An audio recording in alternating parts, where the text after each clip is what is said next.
Historia. La lectura del pasado debe de apostar a una historia profesional que utilice conceptos y métodos con el fin de explicar fenómenos globales sin olvidar los particulares.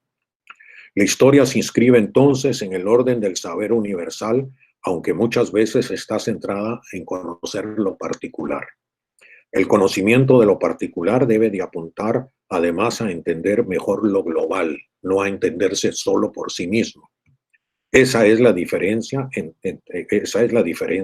entre microhistoria planteada por Levy y Ginsburg y la historia matria planteada por Luis González y González, que son complementarias, no se excluyen, pero no son exactamente la misma cosa. La historia tiene en el método la combinación de las fuentes y los conceptos teóricos que son una autorregulación para producir un saber controlado, discurrido, pensado. De esa forma puede ayudar a impedir la tentación de caer en relatos afectivos, militantes, manipuladores durante la reconstrucción de las memorias. Es decir, la necesidad, aunque seamos militantes, de si somos historiadores, tomar distancia y tratar de hacer una historia profesional, ¿verdad? Y no de resignificación, como más adelante lo explicaré.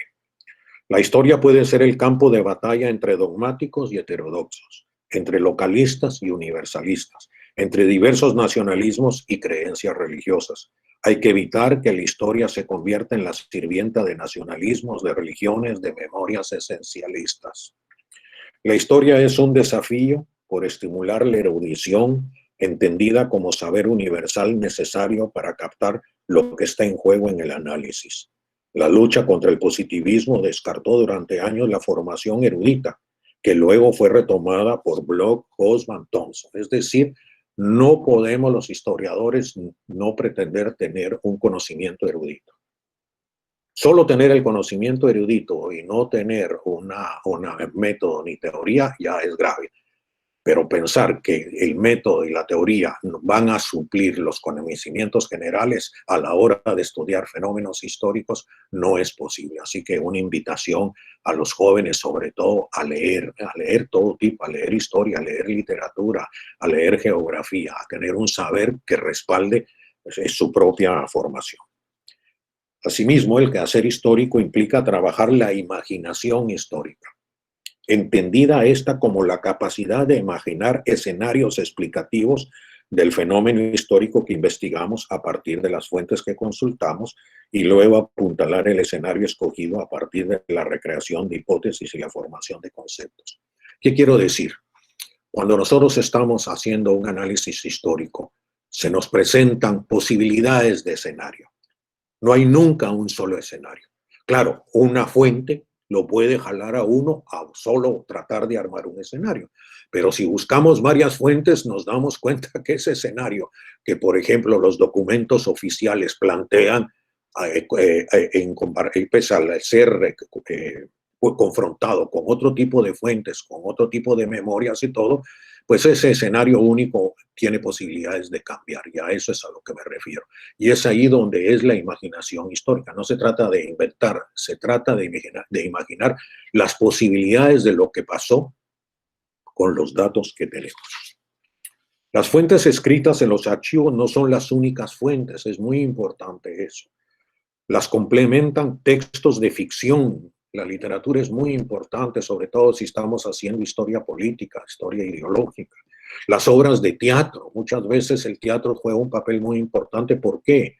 Porque el teatro fue propagandista, siempre es propagandista, es decir, desde el tablado se le habla a un escenario y sobre todo para el siglo XIX es muy importante, se le hablaba a una población que muchas veces era analfabeta, pero que era capaz de entender en un escenario lo que estaba pasando. Los ensayos, los panfletos, las correspondencias, la importancia de buscar correspondencia y de tratar las cartas, porque en las cartas se dicen las cosas más directamente, se cuida menos la gente de cubrirlas que cuando escribe ya para ser publicado. Así como los documentos no escritos, las fotografías, cuadros y sobre todo películas documentales y los mapas. Aquí voy a hacer siempre un llamado que le hago a los alumnos. La mayoría de los libros que publicamos los historiadores no tienen mapas. ¿Cómo es posible trabajar un tiempo, ¿verdad? Y un espacio sin que lo relacionemos y lo describamos en mapas? El problema es que los historiadores hemos caído en la trampa de solo contemplar el tiempo, que es el que nos domina, que es muy importante. Pero el tiempo se da en un espacio dado. Y ese espacio dado refleja lo que pasó en el tiempo, que es lo que Mark Bloch en su librito muy chiquito tiene, ¿verdad?, en Introducción a la Historia. Cuando nosotros, es imposible hacer investigaciones y no ir a los sitios donde estamos investigando, no recorrerlos. Hay que recorrer esos sitios y esos sitios nos van a decir cosas. Para estar mejor armados, entonces, en nuestra capacidad interpretativa, la historia debe de presentar herramientas teórico-metodológicas a otras disciplinas. Hasta los años 70 la historia estaba un poquito de capa caída, porque la historia económica dominaba completamente la historia, el qué hacer. Cuando de repente la historia se renovó, ¿por qué? Porque le tomó a la antropología. Todo el tema de la memoria y el olvido viene desde la antropología, pues desde la sociología. Porque le tomó a la geografía, la noción del espacio, los mapas, etcétera. Porque le tomó a la demografía y a la economía. Es decir, no se trata de que ustedes cuando hagan una obra sean expertos en cada uno de estos dominios, pero que sean capaces de entender que esos dominios de conocimiento han influido en el quehacer histórico y que les pueden dar a ustedes idea, ¿verdad? Tal paso ha renovado la historia como disciplina científica, ¿verdad? Y bueno, yo considero, eso podríamos discutir, que no es una ciencia la historia, sino una disciplina científica que usa métodos, que usa conceptos, que usa un quehacer científico, pero que en definitiva no tiene la capacidad de corroborar como sucede con la química o con la biología, o con la matemática, etc. Bueno, entremos al tema de la memoria. La memoria tiene lugar en el presente. Recordamos ahora.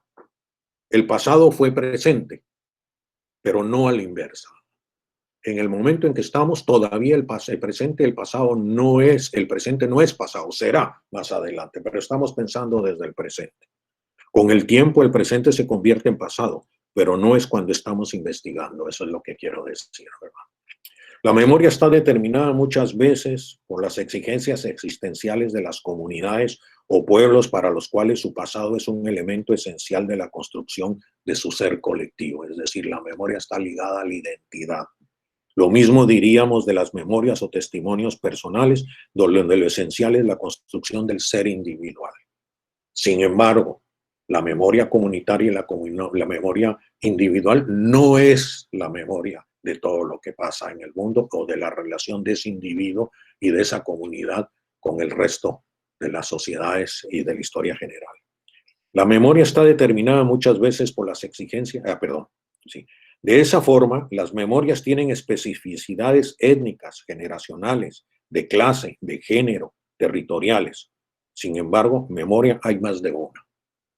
Eso es muy importante. No hay una memoria, hay muchas memorias. Y cuando estamos un estudio, debemos de confrontar esas memorias. Las memorias deben de estar reconciliadas con ellas mismas y al menos aceptar que existen la de otros, porque si solo queremos aceptar nuestra memoria y rechazar la de las otras, y estoy hablando como historiador, no como dirigente político, si fuera dirigente político es otra cosa, pero como historiador nosotros tenemos que investigar las otras memorias.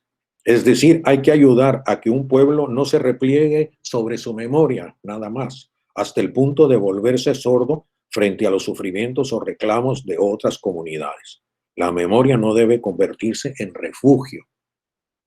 Debe servir para explicarnos, para explicar lo que ha pasado en el mundo, pero no para refugiarnos en ella.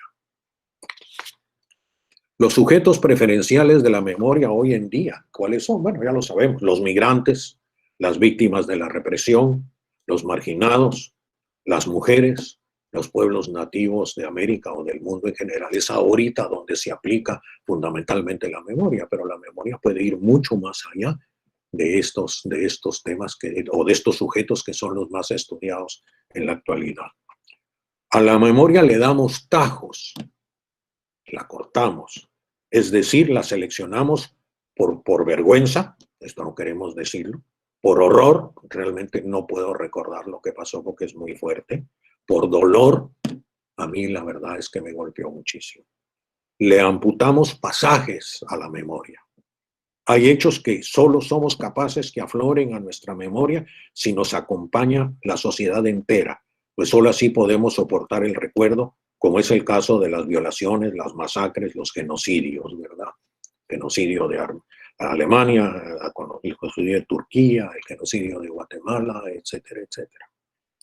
Paul Ricoeur recuerda que existen dos preguntas esenciales en torno a la fenomenología de la memoria. ¿De quién es la memoria? ¿Quién la capitaliza? ¿El Estado, las familias, las autoridades comunales o religiosas, los intelectuales? Segunda pregunta, ¿de qué existe un recuerdo? ¿El recuerdo solo existe del trauma, del triunfo, del bienestar? ¿O existe el recuerdo de una forma más placentera, más común, etcétera? Yo agregaría una tercera. ¿Para qué el uso de la memoria? ¿Por qué necesitamos usar en una disciplina como la nuestra la memoria? Ahora paso al punto. La memoria como objeto de estudio. La importancia que tiene el estudio de la memoria en sí misma como objeto de historia. O sea, cómo se define, cómo opera, cómo se regula. Ello entra en el campo de la teoría de la historia. Lo que quiero decir es que podemos estudiar la memoria como concepto. Podemos hacer estudios de la memoria, de cómo se comporta la memoria, y no reducirla a lo que normalmente la reducimos, que es como fuente. Sí, la memoria es una fuente para la historiografía, pero también es un campo de investigación epistemológica para la antropología, para la historia y para otras disciplinas, para la sociología. Asimismo, la memoria es una fuente para el historiador, fuente fundamental en el estudio de la historia presente o de lo que llamamos ahora historia presente, la reciente, que en general pocas veces abordamos los historiadores porque preferimos ir a la historia colonial o a la historia del siglo XIX o a la historia de los primeros 50 años del siglo XX. No, ahora hay un reto de abordar una historia presente, ¿verdad?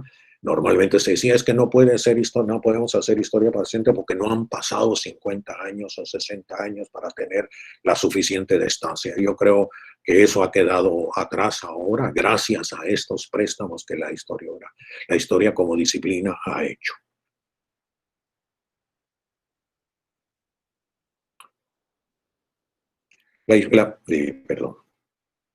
La memoria está determinada por las exigencias existenciales de las comunidades o pueblos para los cuales su pasado es un elemento esencial de la construcción de su ser colectivo. Lo mismo diríamos de las memorias o testimonios personales, como lo dije, donde lo esencial es la construcción del ser individual. Los trabajos de la memoria implican el recuerdo, el silencio, que puede significar ocultación, el olvido, voluntario por miedo, por vergüenza, por temor a no ser creído, así como por el contexto que nos rodea, las condiciones sociales, el momento histórico, la lejanía en que se dieron los hechos. Ahora ya no es tiempo de recordar eso. Pasemos la página, ¿verdad? Ese llamado que constantemente los estados hacen a pasar la página para olvidar atrocidades, o el miedo de que nuestra historia nacional esté manchada de hechos que nos darían vergüenza colectivamente. Entonces pasemos la página. Es tan común oír a decir eso en nuestros tiempos. Resumiendo, la memoria es acumulativa por los efectos del tiempo y el espacio, y por tanto es limitada y selectiva. De ahí que sea frágil y manipulable por estos mismos factores. Volveré sobre este aspecto, ¿verdad? Memoria histórica. ¿Qué es memoria histórica? El diálogo entre memoria e historia es la única forma de trascender el olvido en el quehacer nuestro. Pero este diálogo se debe de hacer cuidándonos de la relativización de las causas. Solo así evitaremos las imputaciones a pasar la hoja o a aceptar falsas legitimaciones tan propias de las historias oficiales del siglo XX y del siglo XXI. Este debate no es casual hoy en día, sino que responde en gran medida a la naturaleza de las luchas que desde la segunda mitad del siglo XX se han dado por motivos de descolonización, contra el racismo, el carácter que han tomado los movimientos antiglobalizantes, cuyos nuevos actores son anti-Estado, antipartido, políticos antitransnacionales, antiélites, antiautoritarismos, y por la lucha de las mujeres en la igualdad y por los pueblos nativos en su propia igualdad también. La memoria histórica nos hace pensar, por tanto, en aquellos hechos y grupos humanos que han quedado excluidos de las historiografías oficiales debido a fenómenos de subordinación étnica, ¿verdad? Género, de preferencias sexuales, de razas, o etcétera, etcétera. Religiones, por supuesto.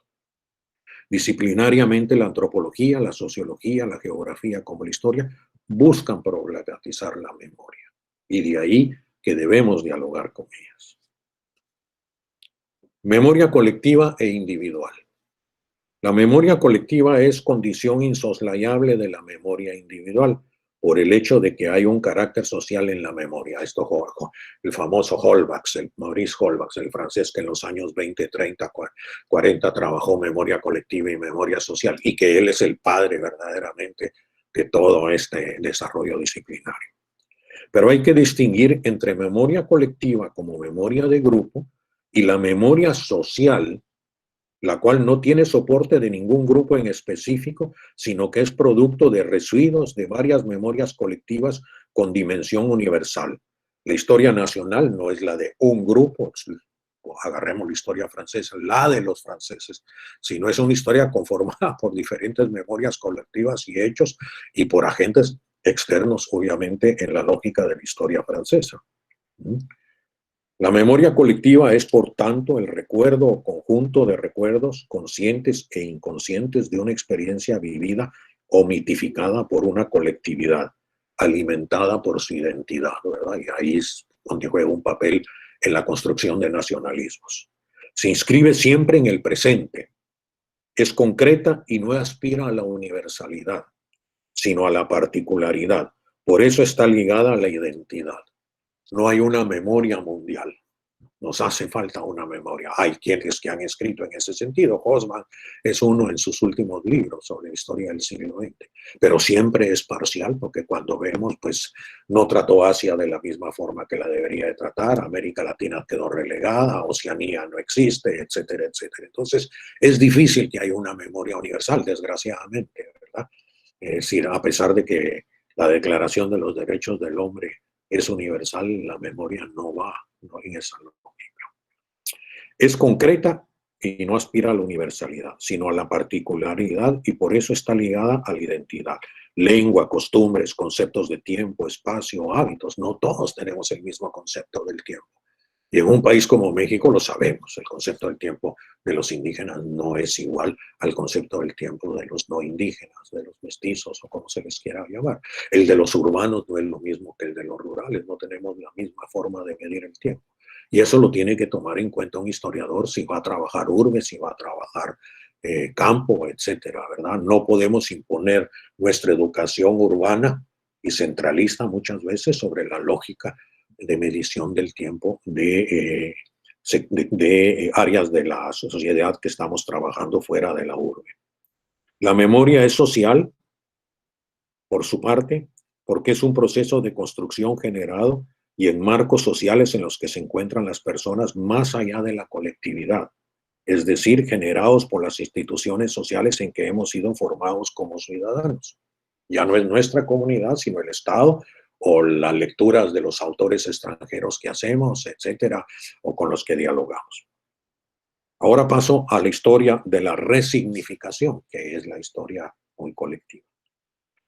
Para los que apuestan por la resignificación de su historia, lo cual es válido, no haré un juicio de valor, sino simplemente estoy tratando de explicar las contradicciones. El objetivo de la historia, con mayúscula, como disciplina, no es tanto plantear lo que ocurrió, sino en qué afecta eso que ocurrió a los miembros de un grupo en particular, que ahora está muy en moda.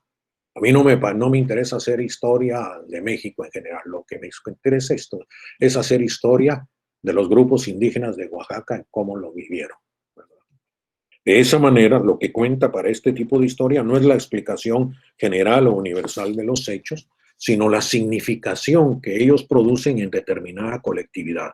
Comunidades indígenas, grupos étnicos, el feminismo está atrapado en cierta manera en esa contradicción, ¿verdad? En resignificarse a sí mismo, que es muy importante porque, bueno, igual pasó con la historia negra, igual está pasando con la historia indígena, pero no se puede quedar ahí, no se puede quedar en una burbuja, tiene que dialogar con un ámbito mucho más general y con las otras burbujas de alguna manera, en este caso, para el feminismo, con la burbuja masculina, muchas veces muy dura de romper, ¿verdad? Por supuesto, este tipo de historia ayuda a evidenciar a los invisibilizados, pero termina de pecar por parcial, ¿verdad? Eso es un elemento que yo considero. Pluralidad y diversidad de las memorias. Bueno, en lo anterior, Hobsbawm ha sido muy claro, en uno de los últimos manifiestos que hizo antes de morir. Ahí yo le mandé a la doctora Cortés la bibliografía para que ustedes la tengan, ¿verdad? Y puedan buscar esos libros de alguna manera. Son varios, todos, casi todos en español, ¿verdad? Para que no haya problema de idiomas, aunque como saben, lo recomendable es que todos sepamos más de una lengua. Ahora viene pluralidad y diversidad de las memorias. No hay una, hay varias, ¿verdad? ¿Para quiénes trabaja la memoria? Hay memorias de género, de grupos, de clase, de comunidades, de nación, de familias.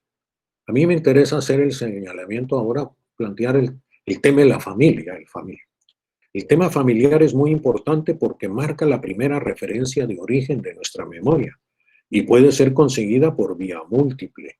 No hay una sola memoria familiar. Está la memoria del abuelo, la de los padres, la de los tíos, la de los hermanos, la mía propia.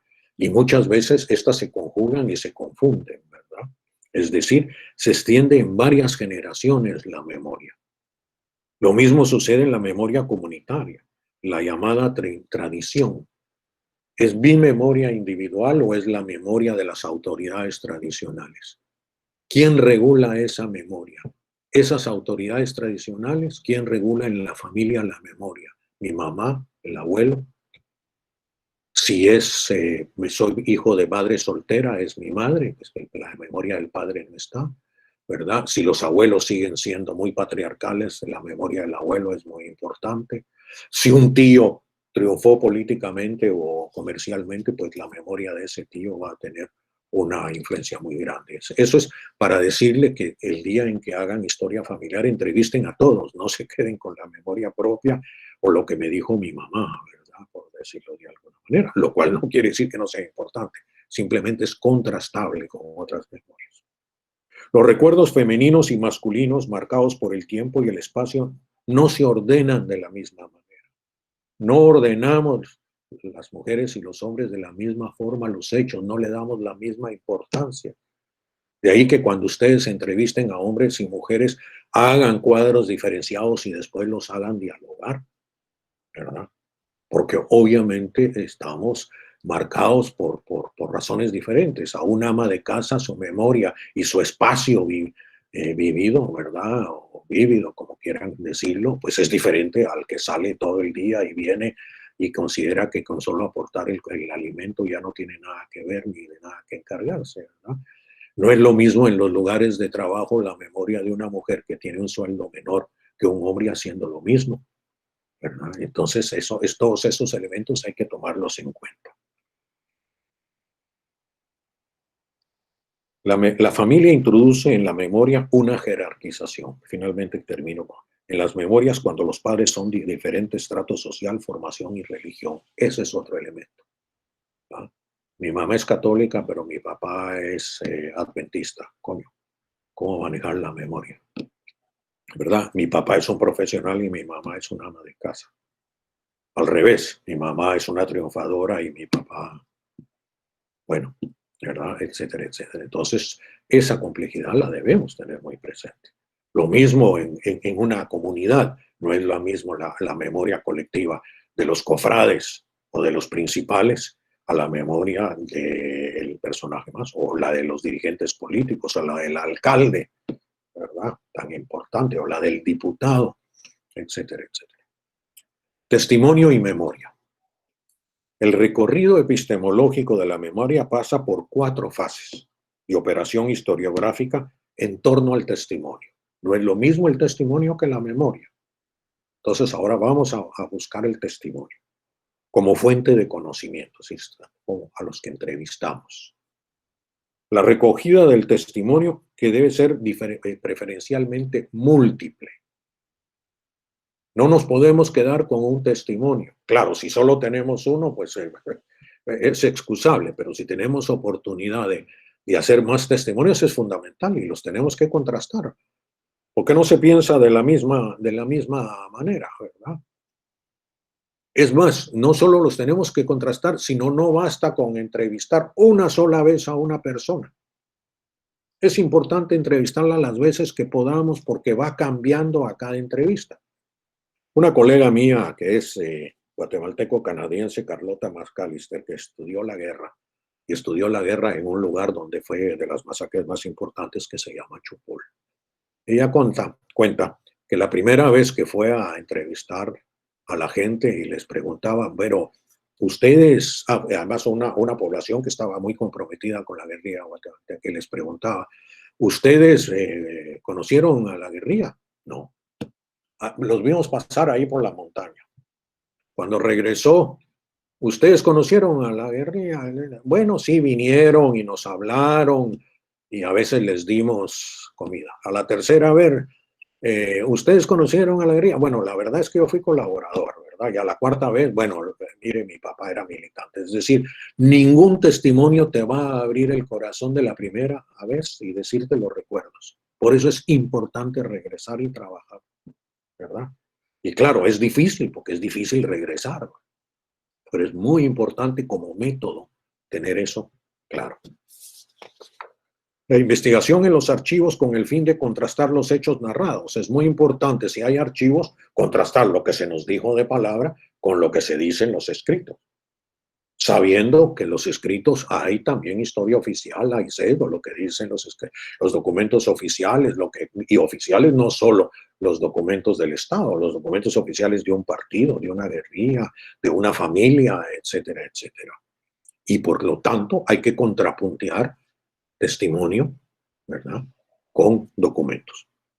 La construcción con toda esta información del porqué explicativo, es decir, la apuesta, es el tercer paso. Ya tengo yo en la parte de la memoria, la parte de los documentos, con toda esta información del porqué explicativo, es decir, la apuesta por convalidar las hipótesis presentadas. Yo he planteado hipótesis, pero luego de recoger los testimonios y recoger escritos y orales o fotográficos, etcétera, vienen a validar mis hipótesis o las van a cambiar. Normalmente los que hacemos historia sabemos que en el curso de la investigación vamos cambiando muchas de las hipótesis y muchas de las apuestas que hacemos, porque cuando empezamos a trabajar un tema no lo conocíamos en profundidad. Simplemente planteamos que un escenario de que era como entendida la hipótesis como una respuesta a las preguntas que nos hemos hecho al iniciar una investigación histórica, ¿verdad? Finalmente, la escritura del texto a partir de los tres pasos anteriores. Ya todo lo que saben, esa es la parte más difícil, poner las posaderas en una silla y pasar horas y horas trabajando. Y cuando eso pasa al texto, pues ya cambia aún más todavía. Es decir, son los pasos que un testimonio tendría. Asimismo, el tratamiento del testimonio se sitúa en varios niveles. Ese testimonio tiene varios niveles.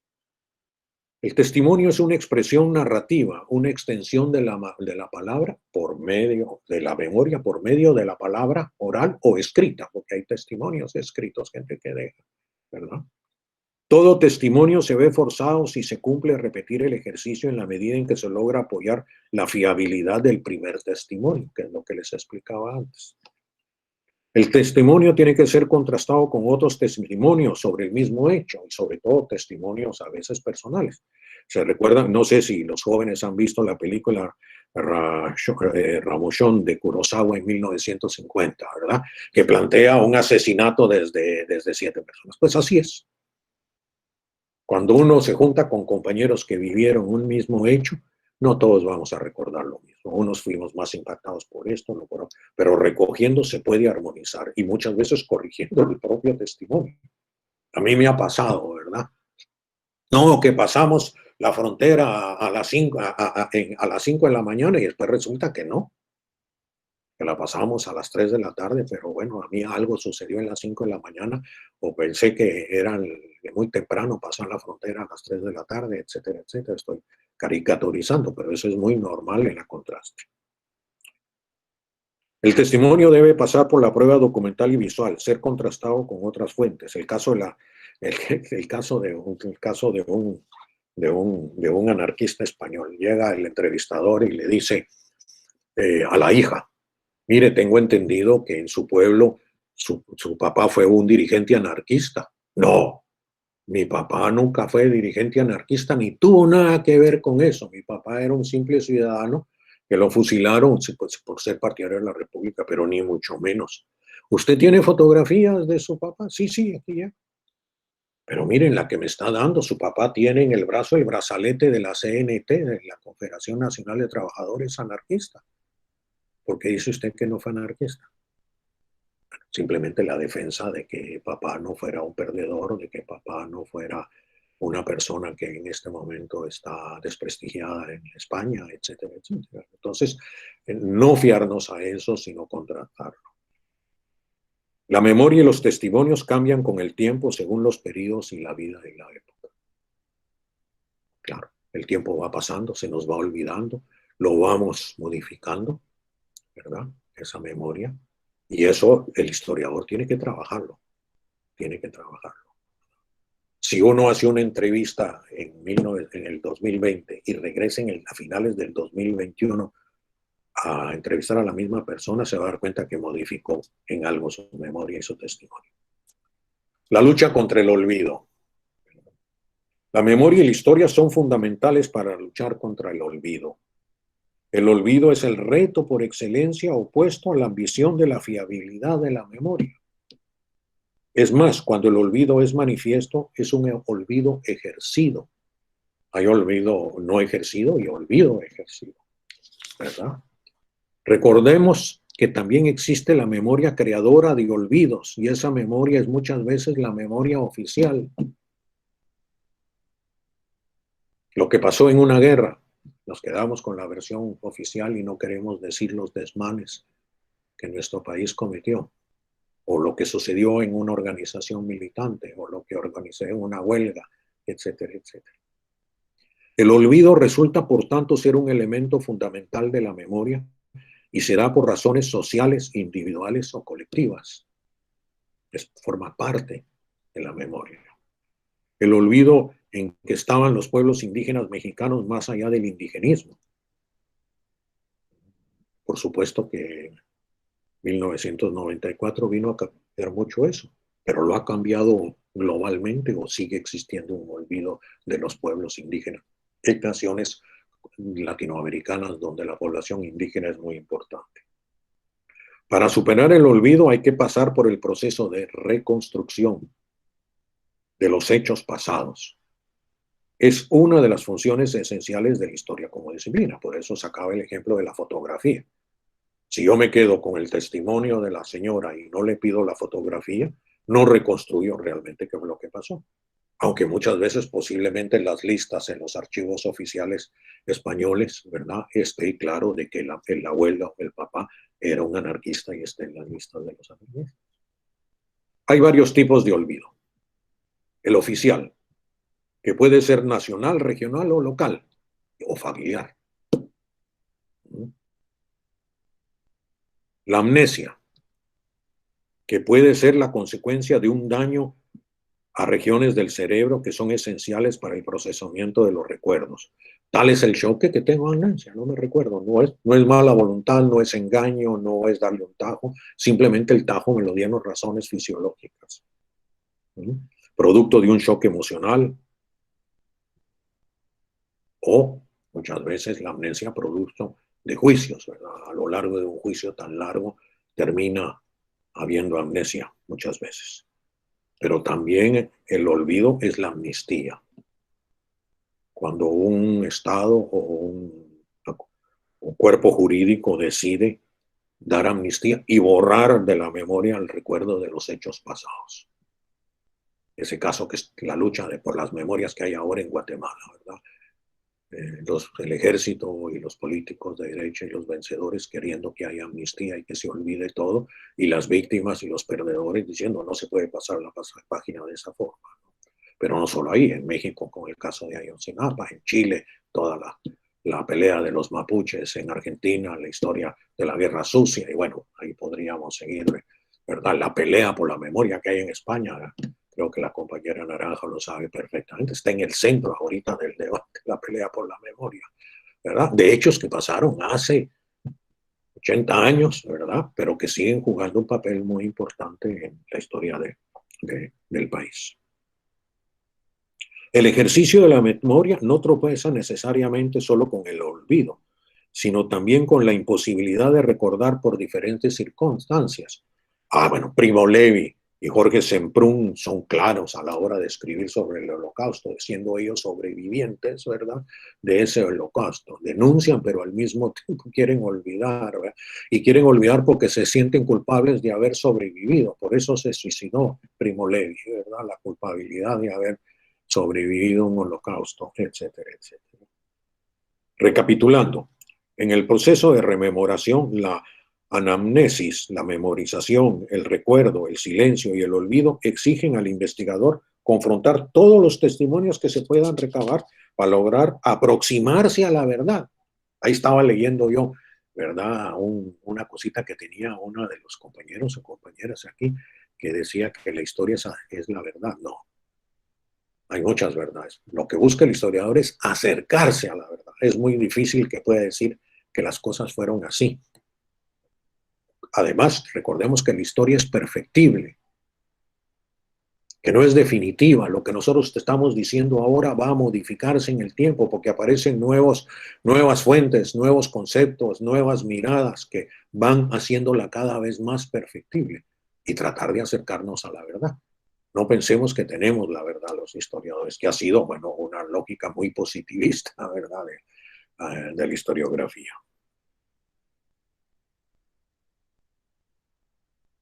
El silencio, como complemento de la función de la memoria. No es olvido y se da por razones de memoria familiar, personal, partidaria, gremial. Prefiero hacer silencio, no lo voy a decir. Yo fui militante, pero no quiero decir nada. Es volutivo el silencio, que no es necesariamente olvido, no, es silencio. No lo sé, pero no lo voy a decir. Los humanos tendemos a silenciar pasajes de la vida que pudiesen ser comprometedores en lo individual, lo familiar, lo colectivo, etc. Tiempo, espacio y memoria. Generalmente los historiadores estamos pendientes de la variable tiempo, ya lo decía hace un rato, la gran constante en nuestra investigación, y lo hacemos en detrimento del espacio. Por eso digo, veamos los libros. No podemos seguir escribiendo libros donde no haya mapas, donde no plasmemos lo que estudiamos en la dimensión espacio. Esa es una recomendación, pero el 90% de los libros de historia no tienen mapas. No tienen una representación muchas veces ni siquiera iconográfica, fotografías, documentos, esto, lo otro. La relación entre tiempo y espacio nos debe ayudar a no caer en los particularismos. De ahí que si bien existen tiempos y espacios particulares, en cada uno de nuestros países también lo existe el ejercicio de la historia comparada por medio de fenómenos históricos generalizados. Yo les vuelvo a ver el libro de Bloch, ¿verdad? El libro, cuando Bloch llegó a Holanda siendo un jovencito y fue a estudiar, ahí vio lo que el espacio tiene de importancia y descubrió que Holanda le ha comido al mar tierra, que Holanda se ha extendido haciendo diques y que viendo y recorriendo el campo holandés y viendo los campos de tulipanes y los molinos, fue viendo dónde estaban los diques que fueron construyendo y que después cayeron en desuso y formaron parte del paisaje, ¿verdad? Lo mismo pasa con los monumentos o con las ruinas que ya no existen. ¿Cuántas veces se ha contraído el espacio que trabajamos, pero que cuando estamos haciendo historia colonial el espacio era más amplio? Porque el espacio también crea un palincesto. Es decir, hay un espacio prehistórico sobre el que se monta un espacio colonial, sobre el que se monta un espacio republicano. Y el espacio colonial tiene dos espacios. El eclesiástico es muy diferente al civil. Por eso es que los documentos eclesiásticos deben de compararse con los documentos civiles, porque no es la misma. Si ustedes agarran mapas de divisiones eclesiásticas y civiles, y aún militares, son tres espacios diferenciados, ¿verdad? Y los espacios eclesiásticos tienden a respetar más los espacios coloniales por la propia dimensión de la diócesis, ¿verdad? Que la república, que tiende a fragmentar regiones, que tiende a fragmentar estados para poder dominarlos porque no le interesa tener espacios muy amplios. México tenía 12 estados cuando se hizo independiente y ahora tiene 32. ¿Por qué? Bueno, el estado jugó con esa lógica, ¿verdad? Y al final, las diócesis, la iglesia termina aceptando la propia lógica de diferenciación estatal. Por el otro lado, la historia comparada, ¿verdad? Que es muy importante. Toda historia nuestra es comparada, tiene posibilidades de comparación. Estamos tendientes a manejar muchos países de que somos particulares, de que somos únicos, de que somos innatos. Y no. En México hay fenómenos que se pueden comparar con toda América Latina, a nivel de la historia colonial y a nivel de la historia republicana. Yo recuerdo cuando llegaron los argentinos, Anino, Chiaramonte y todos ellos a tratar presidencialismo, federalismo, centralismo, y etcétera, y se resultó que pasó esos fenómenos en la construcción del Estado Nacional en el siglo XIX son comunes a toda América Latina, a toda herencia hispano-latinoamericana, por decirlo así.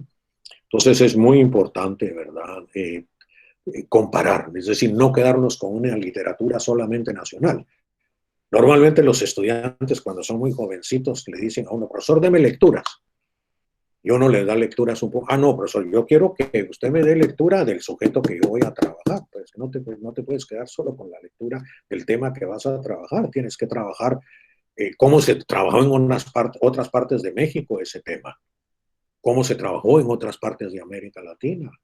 Los otros han dado conceptos y vías de investigación que no necesariamente hemos dado nosotros.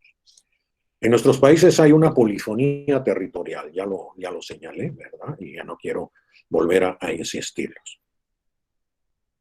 Por otro lado, si agarramos nosotros una revista, ya sea mexicana, guatemalteca, etcétera, nos damos que estamos trabajando historia prehispánica o sobre todo revistas ilustradas o historia colonial, y al final son las líneas actuales de división del país las que dominan un fenómeno. Nosotros tenemos, cuando hagamos cartografía del momento histórico que estamos haciendo. No que resulta que estamos trabajando el Bajío jalisciense y le ponemos encima la división territorial actual, en lugar de crear una cartografía de cómo era la división territorial del Bajío en el siglo XVIII cuando lo estamos trabajando. Es muy raro eso. Entonces yo los invito a ustedes a hacer una cartografía propia al tema de tiempo y espacio que están trabajando. No olvidemos que memoria, tiempo y espacio dialogan entre sí en la medida en que coexisten por medio del espacio construido a lo largo de la formación y consolidación del Estado Nacional y el imaginado por el Estado Nacional. ¿Qué quiero decir con esto? México tiene 2 millones de kilómetros cuadrados y todos sabemos cómo es el mapa de México. Esa es la construcción del Estado. Pero hoy en día hay un México imaginado y hace que el Estado territorial, que el México territorial sea muy amplio. Y hablo del caso de Estados Unidos. Ya la nación, México como nación, no se queda nada más en los 2 millones de kilómetros cuadrados. Se monta sobre el espacio estadounidense. Y eso hace reclamar, por supuesto, lo que perdió México en la disputa fronteriza con Estados Unidos en el siglo XIX, pero aún va más allá. ¿Por qué? Porque hay 10 millones o 5 millones de mexicanos que viven del otro lado y que forman parte de la nación. Entonces hay una memoria imaginada, una memoria que nosotros debemos de tomar en cuenta. Estamos trabajando migraciones. Bueno, los mayas sí, están aquí en la península. pero viven no sé cuántos miles en California y viven en no sé cuántos, y a la hora de trabajar el fenómeno de la migración maya nos damos cuenta de que en las que se quedaron en Yucatán hay un imaginario maya mucho más amplio que el de la península, ¿verdad? No olvidemos, más aún. Bueno, ya voy a terminar. Ello hace que exista una memoria territorial que podemos ubicarla en memorias narrativas y en memorias cartográficas. Por su parte, debemos de incorporar a nuestro análisis histórico también los calendarios. Estos estructuran el tiempo, familiar, escolar, espacial, profesional, cultural, social. Pocas veces agarramos los calendarios y tratamos de usar el calendario para entender el tiempo. Calendarios que son oficiales religiosos y muchas veces nacionales, o que pueden ser regionales, ¿verdad? Porque las regiones tienen una lógica calendárica diferente a la nacional. Eso lo trató de demostrar don Luis González al Haciendo Historia Matria. Yo puedo explicar la historia de mi localidad y darme cuenta que mucho de lo nacional no pasó por acá, ¿verdad? Ese fue el gran aporte de él, ¿verdad? El gran aporte de Levi es decir, sí, pero a mí me interesa saber cómo se ve lo global desde lo local. No como lo nacional, lo global ve lo local, sino cómo acá se ve lo global. No quedarme en el espacio cerrado. Por eso es que son complementarios Luis González con Gismor y con Levi, ¿verdad? El mismo papel juegan las efemérides, que forman historia oficial, las efemérides de todo el santoral o las efemérides nacionales.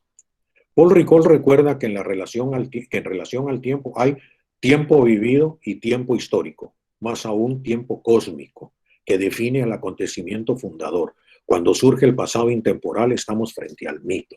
Los que van a trabajar comunidades indígenas o nacionalismos tienen que trabajar el tiempo histórico, el tiempo mítico, es decir, el del origen, que es cósmico, que no es necesariamente real, pero existe en la memoria y en la narrativa de los pueblos y de las personas. Eso es muy importante, ¿verdad? Todas las naciones tienen un tiempo mítico. Bueno, en México ha construido el tiempo mítico con la llegada del águila, ¿verdad?, al nopal, por decirlo de alguna manera, que no es necesariamente la historia de México en el sentido más amplio que lo hay. Los franceses basan su historia nacional en los galos, en el tiempo mítico de los galos, pero al mismo tiempo en el tiempo mítico de los griegos y los romanos, ¿verdad? Y fue así esa conjunción. Entonces es muy importante saber que hay un tiempo mítico, un tiempo fundacional y tomarlo en cuenta. Lugares de memoria. ¿Cuáles son los lugares de memoria? La humanidad ha necesitado desde siempre crear lugares de memoria que encarnen simbólicamente el recuerdo de hechos, fechas, personajes, dioses, es decir, mecanismos para no permitir el olvido. Lugares que pueden ser concretos, abstractos, deliberadamente construidos, que son regidos por individuos, comunidades, pueblos y Estado-nación. ¿A qué me estoy refiriendo? Las estatuas, las pirámides, cualquier construcción, está ahí. Estamos levantando un lugar de memoria para que se recuerde una batalla, para que se recuerde a un héroe nacional, para que se recuerde una victoria o una derrota, para que se recuerde la llegada del hombre a la luna o lo que sea, etcétera. Los hombres estamos constantemente construyendo lugares de memoria, ¿verdad? Los lugares pueden ser, bueno, ello determina que tales vectores de la memoria tengan diferentes escalas, lo local, lo regional, lo nacional, lo continental, ¿verdad? Monumentos a diferentes escalas. Bustos de Juárez en toda población de México, que son lugar de memoria para recordar, ¿verdad?, al héroe liberal. En Yucatán la estatua de Justo Sierra O'Reilly para recordar al padre del regionalismo yucateco y la incomodidad de la memoria regional yucateca con la memoria nacional mexicana y viceversa. Los héroes de Chapultepec para recordar a los niños héroes muchas veces contestados, pero hay un recuerdo oficial de ellos. Lo tenemos ahí en Chapultepec, en la rotonda, ¿verdad? El monumento al Ecuador, perdón, al Ecuador, en el Ecuador, ¿verdad? Donde pasa la línea divisora.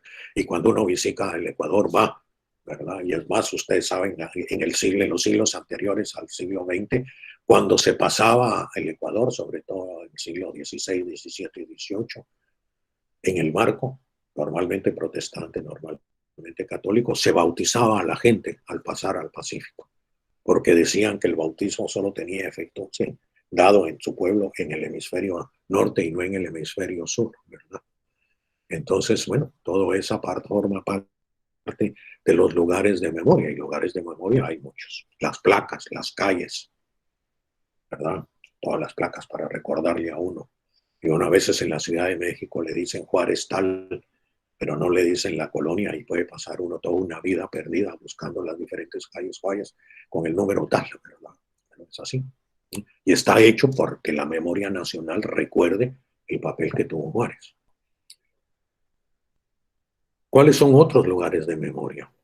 Sepulturas. Los humanos hemos hecho de las sepulturas un lugar de memoria y le hemos dedicado un día. Y eso no solo es colonial y español, es propio a cualquier cultura. Sin embargo, la forma, los inúes no tienen tumbas porque dejan los cadáveres en el hielo, y lo mismo que los mongoles, para que se lo coman los lobos o los osos polares y revuelvan y revitalicen. Pero eso no quiere decir que no se olvide dónde dejaron, que se olvide dónde dejaron el cadáver de sus queridos, ¿verdad? También son aquellos en que hay una memoria de papel. Los lugares de memoria es un archivo, es un lugar de memoria. Ahí vamos a trabajar memoria. Son las fototecas, son las bibliotecas, lo que Paul Ricoeur llama la memoria de papel. Y está la memoria visual, la de las fotografías, la del cine, etcétera, etcétera. Las hemerotecas, es tan importante para estudiar el siglo de estudiar, hacer historia de nuestra vida, trabajar con periódicos, por la cotidianidad, ¿no? por lo frecuente de estos. Memoria y justicia, que es lo que está ahora muy en día. Ya voy a terminar. La memoria se ha convertido en un arma esencial para reclamar justicia ante las atrocidades de ciertos momentos o etapas históricas de diferentes países y sociedades. Toda comunidad o persona tiene derecho a reivindicar su dignidad y pedir justicia a partir de implementar su memoria en hechos que le hayan causado delitos de lesa majestad. Pero el quehacer histórico no se puede limitar al ejercicio para la reparación moral o económica de las víctimas. Es muy importante eso, pero no es solo. La historia también debe aspirar a explicar la complejidad de lo sucedido a esas personas o comunidades, ya sea como actores o como espectadores o como víctimas. Asimismo, debe permitir al lector ciudadano el beneficio que puede ser asumir el pasado colectivo de la humanidad de forma crítica. Es decir, si los humanos no tenemos un compromiso con la humanidad, pues no vamos a ayudar a la construcción de una memoria global, ¿verdad? Que muchas veces, sí, eso no es, yo no tengo nada que ver con eso, es de ellos, ¿verdad? Etcétera. Nos podemos indignar, nos debemos de indignar. La indignación no se debe de perder en lo que pasa a nivel de la historia mundial. El historiador debe distinguir entre el deber de recuperación de la memoria y el deber de la escritura de la historia. Son dos cosas diferentes. Como señala Pierre Nora, donde acaba la memoria empieza la historia. La relación entre pasado y presente es recíproca y no unidireccional. Finalmente quisiera terminar haciendo algo sobre lo que no he trabajado, pero creo que debemos de trabajar. El desarrollo tecnológico que vivimos ahora está cambiando las memorias. Ahora tenemos acceso a miles de documentos en Internet, a miles de fotografías, a miles de películas. Y eso nos puede cambiar y nos está cambiando la memoria. Y eso tienen que tenerlo ustedes en cuenta cuando hagan entrevistas, cuando busquen testimonios.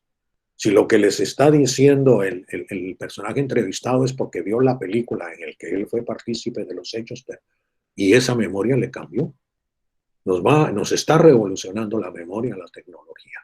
Puede ser en beneficio y puede ser en detrimento, y eso es lo que a un historiador tendrá que ver. Yo no conozco textos ahorita referidos al quehacer nuestro, que trabajen, debe de existir, pero no he ido a eso, pero sí he estado reflexionando ahora que iba a dar la conferencia de que eso está pasando muchísimo, y a mí mismo me ha pasado, ¿verdad? Cuando uno dice que estuvo en un evento, realmente está diciendo lo que uno vio o lo que le contaron los compañeros o lo que uno recuerda o lo que vio en fotografías o lo que vio. A todos nos pasa, ¿verdad? Cuando somos memoria infantil suele suceder. Yo me recuerdo de cosas de 4 años. Puede ser totalmente verídico, pero es que uno recuerda o uno ha incorporado el recuerdo de lo que le dijeron los padres de lo que sucedió. En España hay un caso muy famoso, sobre todo en el País Vasco, del hundimiento de un barco.